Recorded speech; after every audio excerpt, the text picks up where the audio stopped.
सिंदूर भी अलग हो जाए और क्षमा चाहता हूं मात्र शक्ति के लिए अपने पति से बढ़कर कोई ईश्वर या देवता भी नहीं होता। लेकिन माता जी ने हृदय कड़ा करके कह दिया कि राम आप मांगे, और भगवान राम ने मांगा था गादी भरत को दीजिए, मोए तपोधन राज, माता इतना कीजिए, होए सकल सुख काज। ये राजगद्दी भरत को दीजिए और मुझे वनवास में भेजिए, जिससे मैं अपने वनवासी भाइयों के कल्याण के साथ साथ जो आसुरी शक्तियां हैं, जो दुष्ट शक्तियां हैं, जो नकारात्मक शक्तियां हैं, उनका विध्वंस कर सकूं। तो मेरी माताओं बहनों, ये मुझे इसलिए याद आया कि माँ देवी शक्ति जब राष्ट्र निर्माण की ओर आ जाती है तो अपने ऊपर भी यदि प्रश्न चिन्ह लग जाए तो भी हंसते हंसते राष्ट्र निर्माण के लिए ये माँ के ही संस्कार होते हैं। ये छोटा सा बच्चा जाकर और शेरनी का दूध निकालने के लिए तैयार हो जाए।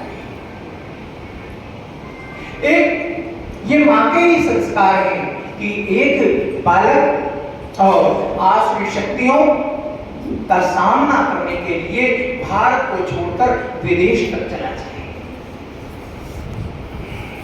इसलिए आज के इस पारिवारिक मिलन में, इस फोटो मिलन में हमारे आदरणीय जी को नहीं, लेकिन मुझे सबसे ज्यादा अपेक्षा मातृशक्तियों आपसे है। विद्यालय केवल ईंट गारे और सीमेंट से बना हुआ भवन नहीं होता। यहाँ गुरुजनों का वात्सल्य, स्नेह के साथ साथ अनुशासन के दिव्य रसायन के साथ साथ सबसे अधिक माँ के द्वारा प्रदत्त संस्कार और माँ का वात्सल्य बच्चे के नव निर्माण में कार्य करता है। और आप सब जानते हैं कि ये माँ के ही संस्कार होते हैं कि 1893 में न्यूयॉर्क टाइम्स को अपने संपादकीय में लिखना पड़ता है कि हम कैसे मूर्ख हैं जो भारत जैसे महान देश के एक संत को सुनकर और हमें लगा यह मूर्ख हैं जो ईसाई धर्म के प्रचार के लिए अपने पादरियों को भारत में भेजते हैं। आप सब जानते हैं सन 1893 में शिकागो में विश्व धर्म सम्मेलन में एक माँ के सुपुत्र विवेकानंद जी ने जाकर माँ भारती के दिव्य धार्मिक संस्कारों से पूरे संसार को और प्रभावित किया। इसलिए मैं अधिक ना कहते हुए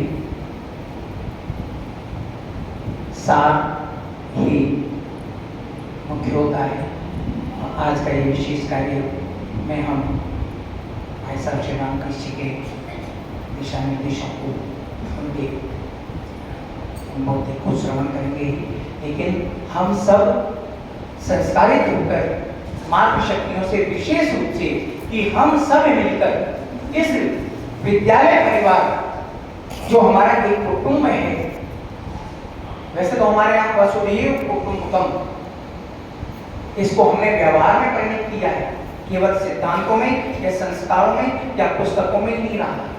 वसुधा अर्थात पृथ्वी कुटुंब परिवार, पूरी पृथ्वी ही हमारा परिवार है, वसुधैव। लेकिन उसी की नन्ही शाखा हमारा थोड़ा भी का ये आदर्श विद्या मंदिर और यहाँ के ये सच्चे अर्थ में जो संत हैं और मेरी मातृशक्तियाँ, हम सब मिलकर ऐसा प्रयास करें, ऐसा संस्कार का समावेश करें, बच्चों में ऐसे संस्कार दें कि हम माँ भारती को सही अर्थों में सुजला सुफला बना सकें। ये 10 पैरण धारणी बनकर जन जन को समृद्धि दे और सरस्वती बनकर ज्ञान का प्रकाश फैलाकर अंधकार दूर भगाए। वंदे मातरम।